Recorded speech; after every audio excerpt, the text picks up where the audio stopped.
In today's show, we're recapping or finishing off our recap of the 2023 NBA draft, the Pacific Division, the Northwest Division. Scoot Henderson, we'll talk about that. Michael Bolton. Thanks, Josh. It's Michael Bolton here, and it's time for another episode of the Locked On Fantasy Basketball Podcast. Let's get to it. Let's get to it, indeed. You are Locked On Fantasy Basketball, your daily fantasy basketball podcast. Part of the Locked On Podcast Network.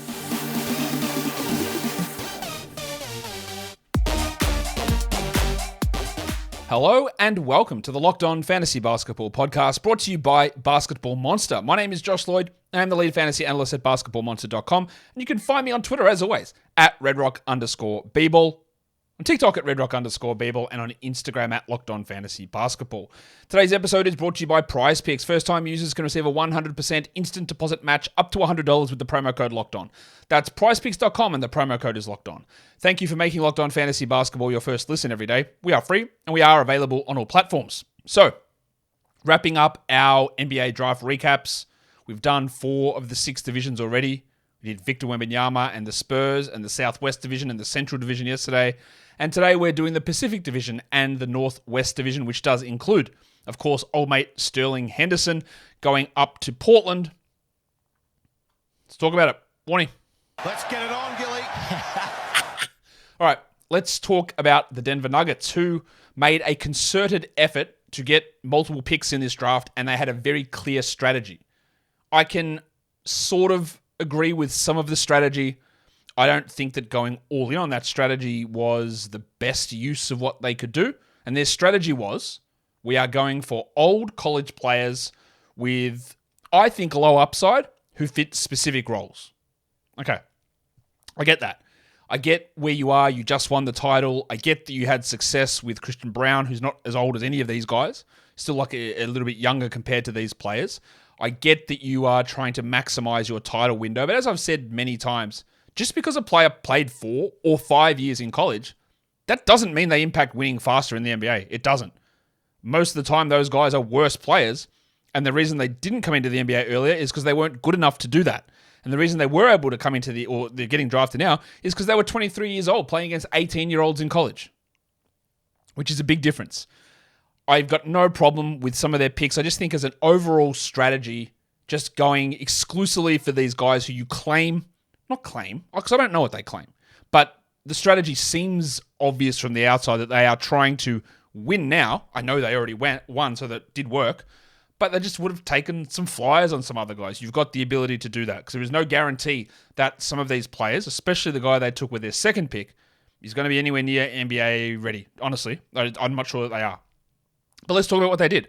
They traded up to get Julian Strawther from Gonzaga. I had him 33 on my board. He went 29. Absolutely no problem with Strawther at all. I think he can be a very good shooter. He's an elite rebounder for his position. He can play the 2, the 3, maybe small ball 4. He can defend okay. I think he's a really strong option for them. I like that pick of Strawther. It does make sense. I don't know what's going to happen with Bruce Brown. And if Bruce Brown goes, Christian Braun steps up. But Strawther could get rotation minutes at some point. I think he's a useful player for them. I do. I really like what he can bring. That rebounding, defense, and scoring is really good. And I had him at 33. There's no problem with that. I just didn't like the next 2. They traded back in to get 32, early second round pick, and they took Jalen Pickett from Penn State. Now, he's not the Penn State player that I would have drafted. I had Seth Lundy ahead of him, and Lundy went 15, 14 spots after this. Pickett is an interesting sort of point guardy player who's more of a post player. As a point guard, he played 5 years in college, including the first 3 at Siena. He played big minutes the last couple of years. He averaged 18 points, shot 38% from 3. Good rebound, good assist numbers. But again, it's all coming as how old is he now? 23? Yeah, he's going to be 24, basically opening night. He's very old as a player. Nothing to say that he's a bad player, because he's fine. He's a draftable NBA player. I had him 57th. I think at that point, I think you just got to take other sort of guys. Where is Pickett? I know they had problems with backup point guards with Ish Smith and then Bones Highland in and out of things and Reggie Jackson not really making sense. But do you really think that Pickett's going to be reliable early on? Maybe he is. Maybe he is. And then at 37, another, again, trying to get extra picks in this range, they took Hunter Tyson, who I had 54th. Now, Tyson's a different player, to Pickett a different player, to Strother, and the shooting is really, I think it's going to be awesome. But another 5-year college player. He shot 41% from three. He shot 35% from three the year before. 6 attempts per game, averaged 15 points in 35 minutes. I'm not really sure what else he will do. Defend, I don't know. Can he pass or move the ball? He averaged just 1 assist per game. He averaged 0.8 assists per game through his college career. Yes, the first 2 years he barely played, but he also barely played as a freshman and sophomore.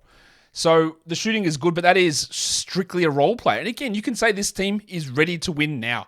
But will someone like Hunter Tyson ever be an impactful player or a rotation player, let alone one right now? And the same with Pickett. I get it. I get what they're trying to do. After Strother and maybe even after Pickett, surely you take Sidi Sissoko, or you would have taken Leonard Miller ahead of Jalen Pickett, or you take Rayan Rupert, or you just take some guys who in 3 to 4 years' time you hope can become actual 6th men, 7th men, maybe starters. And Jokic is still going to be good there, like 30, 31. I don't get it. I don't get the overall having your every pick and you're giving up future capital to get extra picks. And maybe some of that is to keep yourselves cost controlled, lower contracts. I understand that. But I think that it's a reach for Pickett and for Tyson. And just because you're old and have played 5 years in college, that doesn't mean you can step straight onto an NBA court and be ready to play. That's not how that works. There are 2 Exhibit 10 guys they've got at the moment. I didn't have ranked in my top 120. That's Aman Franklin and Andrew Funk. I had another Funk, but not Andrew Funk on my list. So he is one of those guys I don't think we're going to need to pay huge amounts of attention to either of those players as we move forward. Today's episode is brought to you by Prize Picks. Prize Picks is daily fantasy, but it's daily fantasy with individual player projections. It's not setting salary cap lineups. It's not trying to go up against thousands of people to get the pointy end, absolute best lineup. It's just individual stats. It's points, it's rebounds, it's threes, it's assists, it's steals, whatever. And you look at that number they project, and you go, I think they're going to score more, or they're going to go less than that. You do it for whatever sport. You put between 2 to 6 of those individual player projections into a lineup, and you can win up to 25 times your entry fee back. Baseball running at the moment. You've got golf, NASCAR, cricket, whenever that's on, the Ashes. I'm sure you can do Prize Picks for the Ashes, which is on at the moment. Tennis, PGA, I've already said, MMA, boxing, and of course, disc golf. So download the Prize Picks app or go to prizepicks.com to sign up and play daily fantasy sports. First-time users can receive a 100% instant deposit match up to $100 with the promo code LOCKEDON. If you deposit $100, Prize Picks will give you $100. If you deposit $50, Prize Picks will give you $50. Don't forget to enter the promo code LOCKEDON at sign up for an instant deposit match up to $100.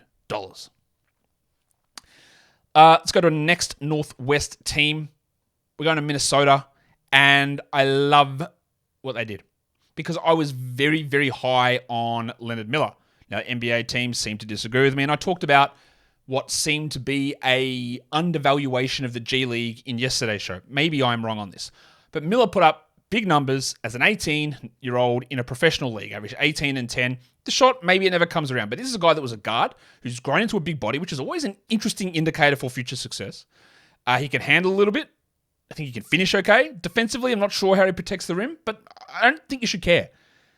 I think that the value of Leonard Miller here as a young player who's already been successful at a professional level is just worth taking a crack at. They traded a couple of seconds to move into this spot with the Spurs and drafted Leonard Miller at 33, who I had 10th.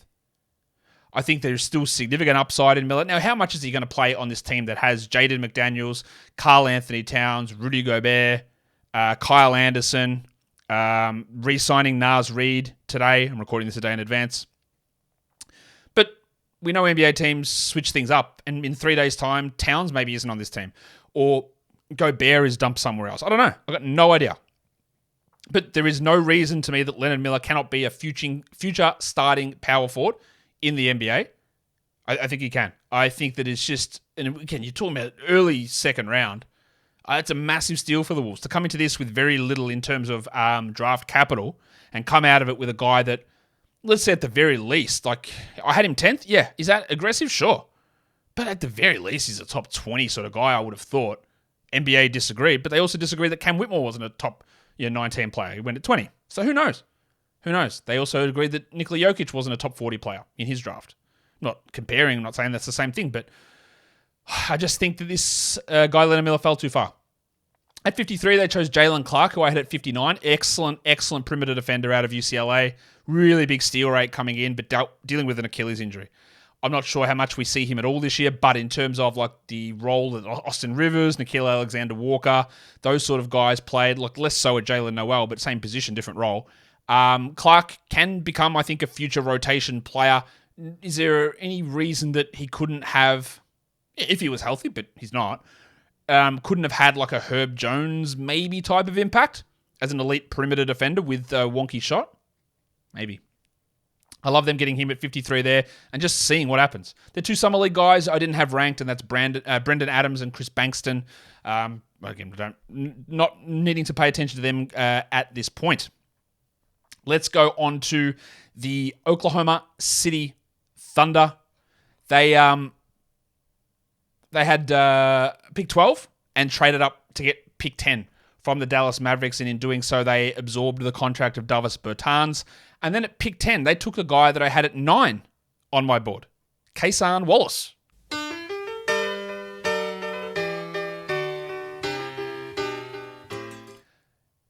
I like it. Now, when it first happened, I went, what are they doing? What are they getting a point guard? What are they trading up to get a point guard? It doesn't make any sense to me. They've already got Josh Giddey. They've got Shai Gilgeous-Alexander. What are they doing? And the more I went through on the live draft show, I came around on it. Giddey's big. Shai is big.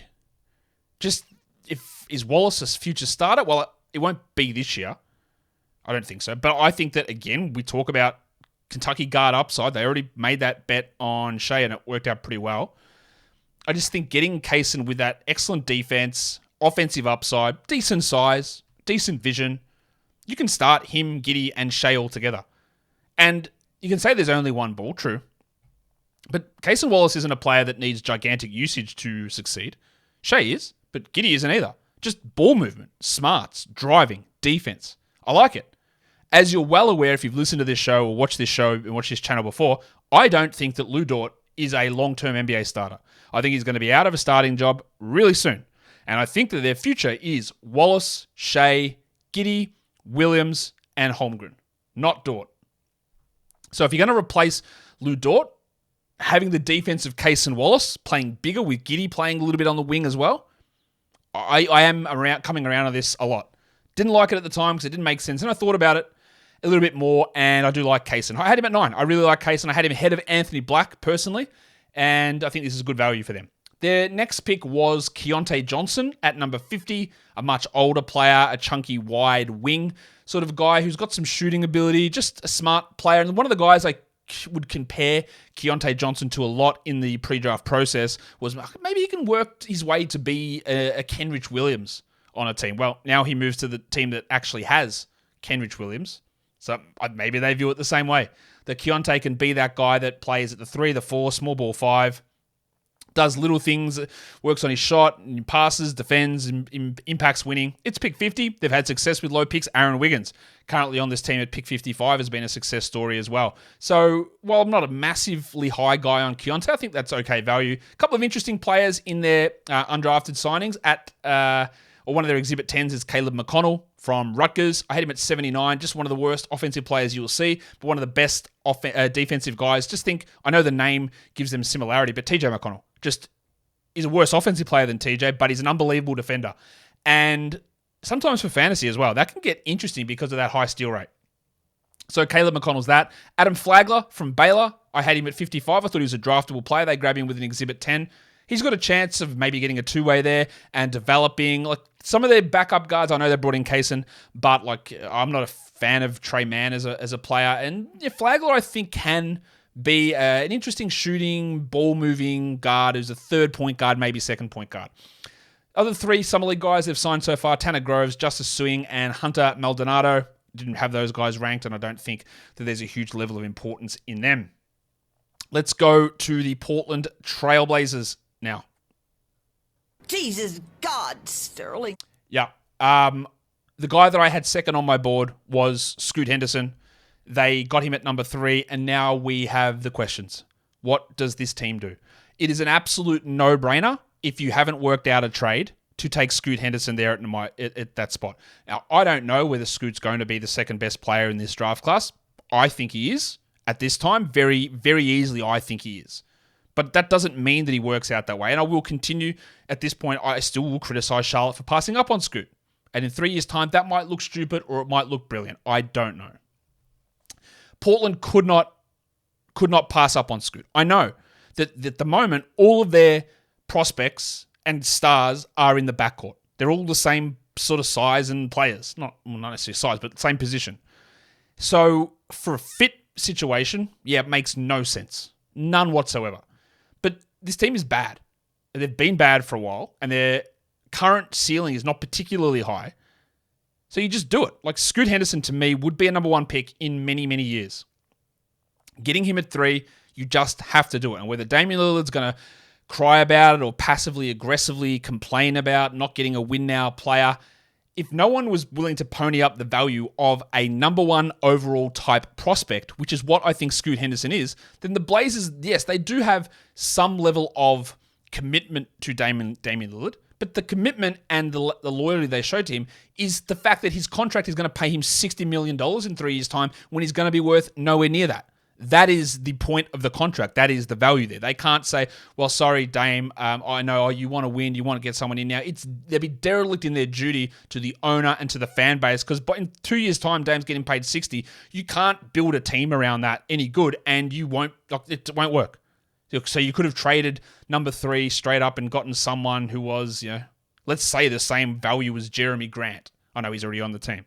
That's insane moving from a front office because you're just squandering the value of the best draft pick, maybe the best draft pick you will have in the next 20 years. So you got to take Scoot. But now the question is there because Damian Lillard, Anfernee Simons, Scoot Henderson, and Shaedon Sharpe are all there. And there are not enough minutes for these guys to play. Sure, maybe Sharpe is big enough to play at the 3. Ideally, though, you want him at the 2. Somebody has to go, if not 2 of these guys. And Simons, there's almost no chance to me that Anfernee Simons is sticking around. I don't see how it works. Dog him, Red! Yes, Lillard and Scoot are both shorter guards. I think they can work together in time. And Sharpe's a bit bigger, 6'6", 6'7", sort of a player. Or maybe more 6'6", as a shooting guard type of guy. I just don't see how they all can stay on this team. So how we project this team out for fantasy and guys like Scoot, I don't know until we figure out what's going on. Do they trade away Lillard? I'm not sure if they're going to get any value back in a package there. Like, even if you are Miami, and he wants to go to Miami, what do you get? Tyler Hero? That solves nothing for Portland. So you add Hero and Simons and Scoot and Sharpe. It solves nothing at all. So what is it? Do you send him to Brooklyn and you get Mikal Bridges back? Well, the Nets won't do that because part of the reason that Dame would want to go to Brooklyn is to play with Mikal Bridges. So that wouldn't work either. So I don't know how you even get a package that's even worth doing it. So that's where there's so much confusion. Anyway, back to the actual draft. Huge W getting Scoot Henderson. Massive. I love him. I didn't love what they did at 23, though, where they took Chris Murray. Is it interesting that they sniped Sacramento at pick 24 when they could have got Keegan's brother? Yeah. I had Chris at 31 outside the first round. I just think he's a player. Just a guy that, hey, you want him to start and fill in and be okay? Sure. You want him to be your 6th or 7th man and play 22 minutes a night and do that for 6-7 years? Sure. But he's old. I'm not sure he's a big contributor to winning. I'm not sure he's a good shooter. I'm not sure he's a good passer. I'm not sure he's a good defender. I think he's just across the board. I think he's worse than his brother, but he's 70% Tobias Harris as a player. It's just a nothing burger as a player. And there were other guys on the board that would have made a lot more sense to me than Chris Murray. Yes, their forward depth has been bad for a while. They probably do bring back Jeremy Grant, and maybe they play Sharpe up at the 3, and there's Reddish and Stiebel and all these sort of guys. So Murray just moves into that mix. But I don't think we'll ever look back at this and say that Chris Murray is a great pick and he's his future long-term starter. I don't see that for him. I loved what they did at 43, Rayan Rupert. I wasn't as high on Rupert as others were, but I still had him at 34. So getting him at 43, a forward-sized player with wing defense, as they've had some success in the past with guys like Al-Farouq Aminu and Mo Harkless, pairing with the shorter backcourt. Rupert is not the same player of those. He's not as muscular as what a Harkless or even an Aminu is, but an interesting wing defensive prospect with some perhaps shooting upside. Got a little bit of time to develop him. 2 years' time, he comes in, he's only 19. 21, he might be able to be a rotation player. I think there's more of a chance of Rupert being an impactful starter than there is Chris Murray. And then there are 2 Exhibit 10s that they've signed, Malachi Smith, who I had 96th, and Antoine Davis, who I had 114th. Not bad players. Okay to bring them in. Haven't got any two-ways sorted yet either. Let's go to the Utah Jazz, who I think had one of the best drafts out of the entire league. At number 9, they ended up with Taylor Hendricks, who I had 4th overall on my board, and I would have debated him or Sarr to the Pistons at number 5. Hendricks is a 6'9", 6'10" power forward who can shoot, who can defend on the perimeter, who can protect the rim, who's got some upside in terms of offensive creation. I'm not sure about passing. And really, he just will fill the Kelly Olynyk role. They've already got Walker Kessler, obviously, an elite rim protector. Hendricks is a good rim protector too. They've got Lauri Markkanen, and there's no reason to me that Markkanen, Hendricks, and Kessler can't play together. I don't think Hendricks comes into this season as a starter. I think Kelly Olynyk will still probably have that role, but I don't expect Olynyk to be on this team long term. And once Olynyk is gone, Hendricks will start for most of the second half of the year at the very minimum. And in the future, he has your really high top 40 type fantasy production. I think he's a multi-time all-star upside player in the NBA as well. I am admittedly higher on Hendricks than other people were. Some people had him going 10 or 11, but I had him at 4. And I had him clearly in that top 9 group of prospects and ahead of other guys who went ahead of him, like Jarris Walker. I think this is a great pick for the Jazz. At number 16, they did take Keontae George from Baylor. I had him at 24. I'm not that big on Keontae. I think he took a lot he took a lot of poor shots, bad contested shot selection, and they didn't go in. But he is an interesting archetype they've had success with before, the smaller scoring guard, like Donovan Mitchell. Very similar, well, maybe not as long a wingspan as Mitchell, but similar height as 6'4". I don't think he can be a lead guard necessarily. He might be a little bit small to be a shooting guard, and his shooting is not an elite level. I would have done something different at that spot. Obviously, I had him 24 and he ended up 16th. But after taking Taylor Hendricks, and some of the best guys on the board at that stage were like Cam Whitmore and Leonard Miller. I wouldn't have taken Miller there for this team, but Cam Whitmore, I think, made a lot more sense than a Keontae George did. Maybe Whitmore's medicals were just so bad and the Jazz didn't want to take it. I'm okay with George. He does have upside as a high potential recruit player coming out of high school, but some of the stuff that he showed me lent more towards Johnny Davis, James Bouknight versus Donovan Mitchell, and that's a worry. But they came out and totally redeemed themselves. Because if they had taken Bryce Sensabaugh at 16 and Keontae George at 28, I would have been Dutch ruddering them. I really like Bryce Sensabaugh. Yeah, he's a little bit chunkier. He's 6'6", but he has an argument to be the best shooter in the draft.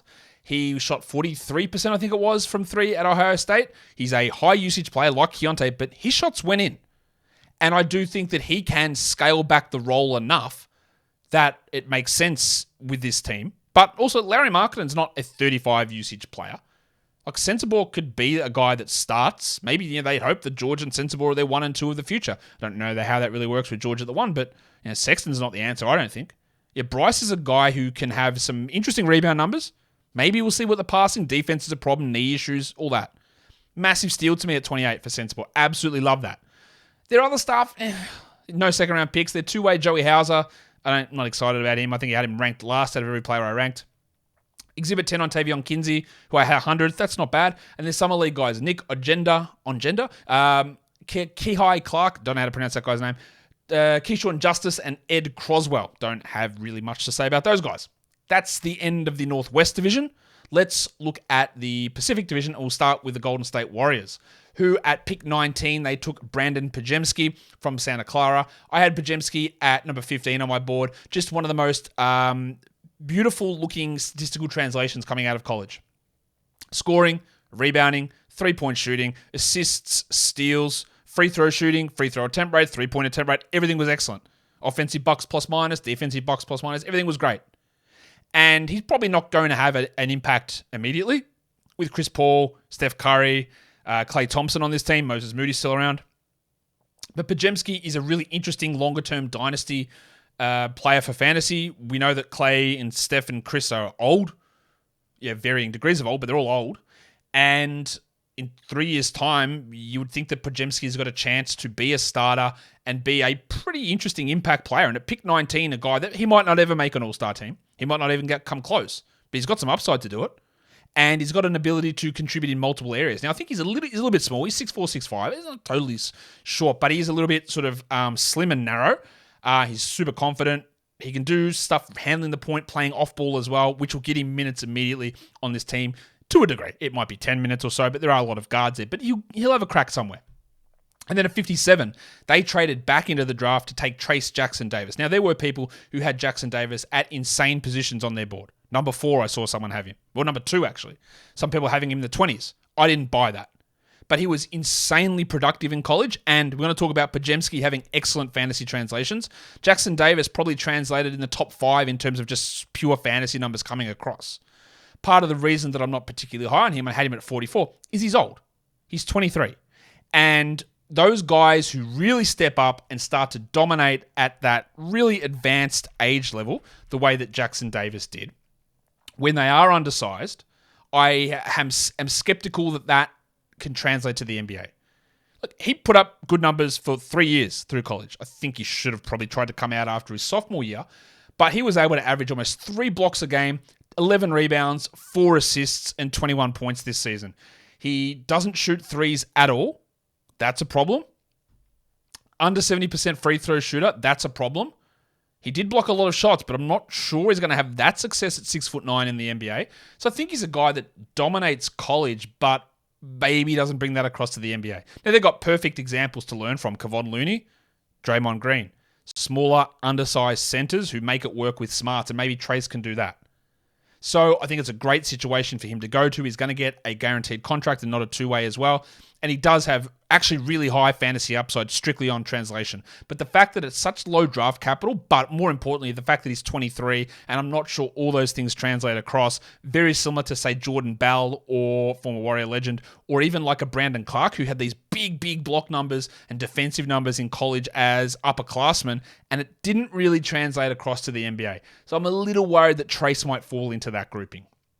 Their Exhibit 10s, Kendrick Davis, I had 92nd. So he was a guy I had ranked. Good pickup. And then I had Javon Johnson, Yuri Collins, Gabe Kalsher, and Adam Kunkel. It's a legendary name, Kunkel. I didn't have those guys on my rank list, apart from Davis, who I had at 92. For the Clippers, a little bit of a surprise to me that they took Kobe Brown at number 30. I had him number 40, much like Jackson-Davis, a guy that did beat up on kids because he was an older player at Missouri. I thought was an interesting player as a second-round guy. I had him 40th, so I think early second would have been fine. This is a guy that put up, what did he average? 16 points per game, shot 46% from 3, which it's got to be fake. I'll tell you why it's fake. He shot 21 the year before that, 25 the year before that, 25 the year before that. Maybe he improved. That is totally possible, but also maybe he just had a fluky run of shots. It was 100 3-point shots. That's not really enough to stabilize a number. But he had good steal numbers. He rebounded okay, but part of the appeal was just the excellent shooting from Kobe. He's like a 6'8" power forward. I don't think he can play the 3 at all in the NBA. I think he's more of a 4. He's big, strong, but yeah, I don't really see him as a future starter on this team. Yes, they do have some issues in terms of Covington, Morris, Kawhi, George. They're all injury prone and older, but I don't think that Brown's going to play a huge amount early on. They also took another older player at 48, Jordan Miller, who I had 69th, coming out of Miami. I'm not really sure what he does that's good. I think he's a solid wing-sized player, lefty. Maybe he can develop a shot, but I just don't think he's going to be able to do a huge amount or produce huge stuff in the NBA. Then their Exhibit 10 was Xavier Castañeda, who I didn't have ranked on my board at all. Let's look at the Lakers, who I do really like what they did. At 17, they picked Jalen Hood-Schifino. Now, there were a couple of guys available at that point that I had ranked higher, but I had Hood-Schifino at 17. He's basically like the same size as D'Angelo Russell. Had some really, really bad shot selection stuff at Indiana and bad shooting percentages. And his fantasy numbers, like the opposite of Podziemski or Brown, and Jackson-Davis, they translated horribly. They just looked really bad. I think he didn't even translate to look to be a top 300 player even in 30 minutes a game. But he's got that size. He's got pretty good passing vision. He's a little older as a freshman. He's just turned 20. But for what the Lakers need, I think it's a pretty good fit and good upside pick for them. At number 40, Maxwell Lewis slid. I had him at 29, so the end of the first round. I'm not really sure what his overall strength is. Is he a good shooter? Is he an above-average shooter? Can he defend? Can he pass? Can he score? Can he just sort of do bits and pieces? I think it's sort of more the bits and pieces part of it. But when Max Lewis fell to 40, considering some of the guys that went ahead of him, I think it's a no-brainer.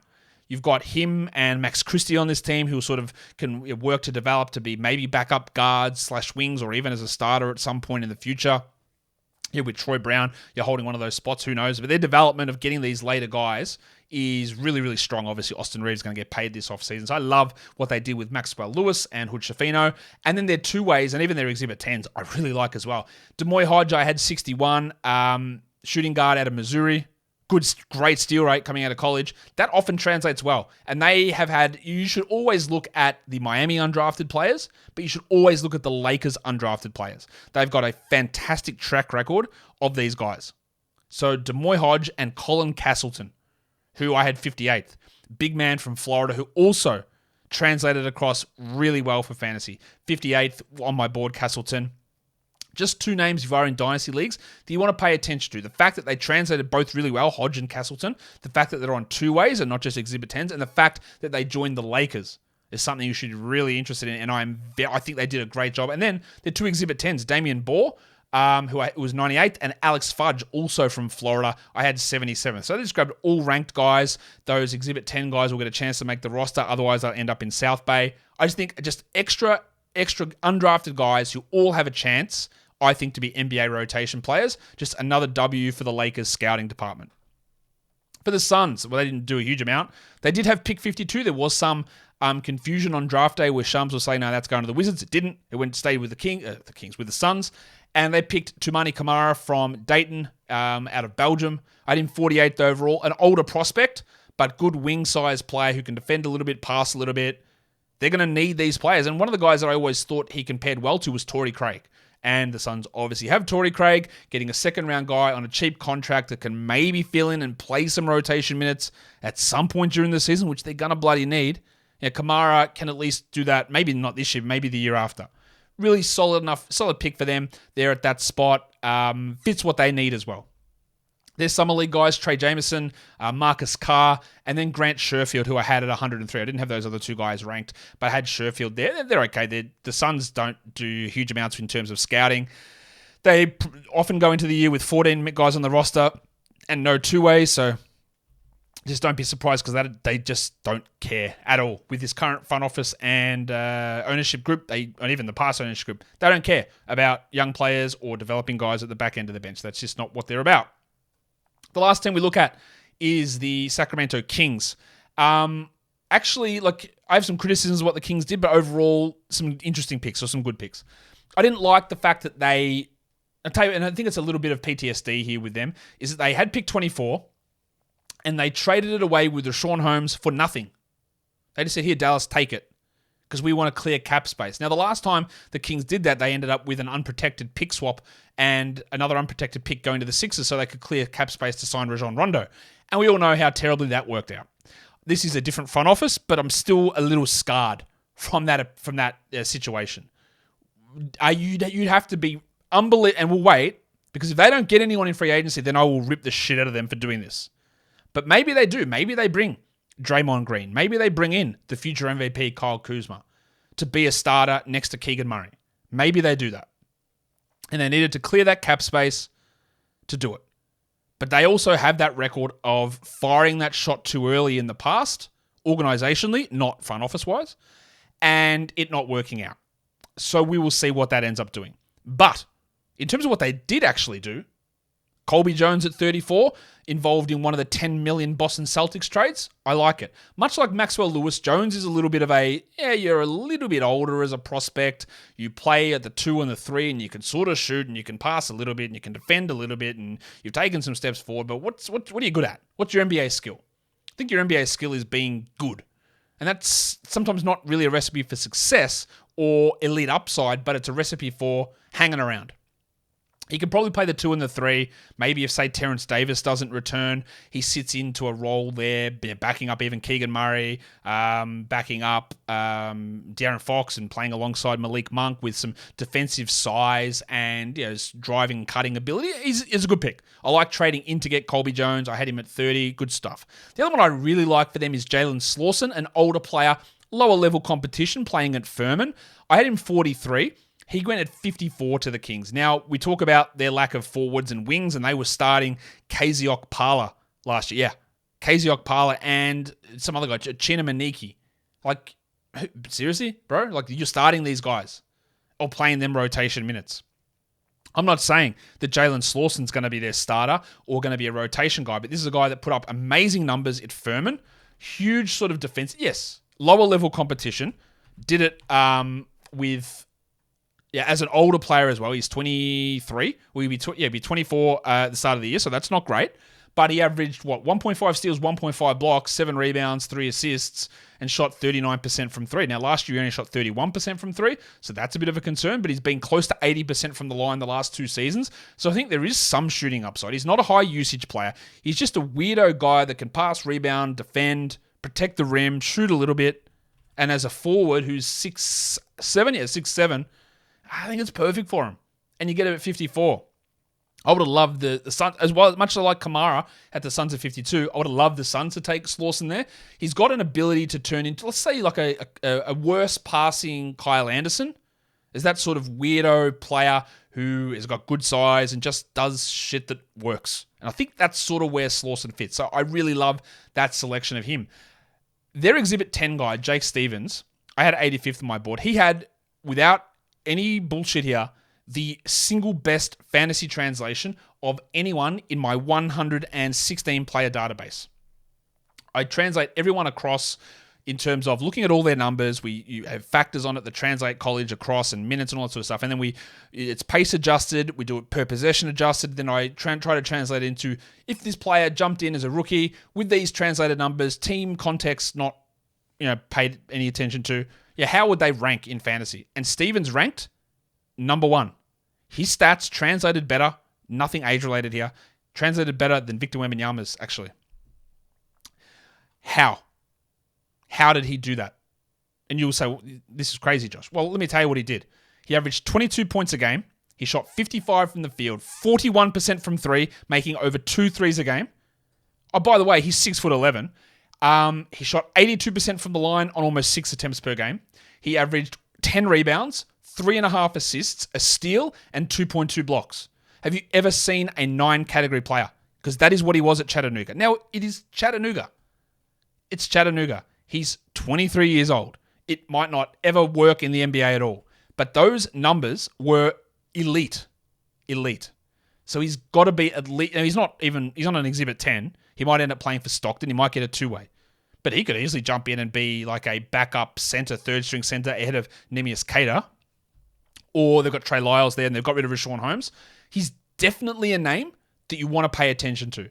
Because if there is an opportunity here for Stevens and he comes out in Summer League and balls out, don't be surprised to see some stupid numbers from Jakey Stevens in Summer League. Just one of those guys that you got to watch because the translations were out of control.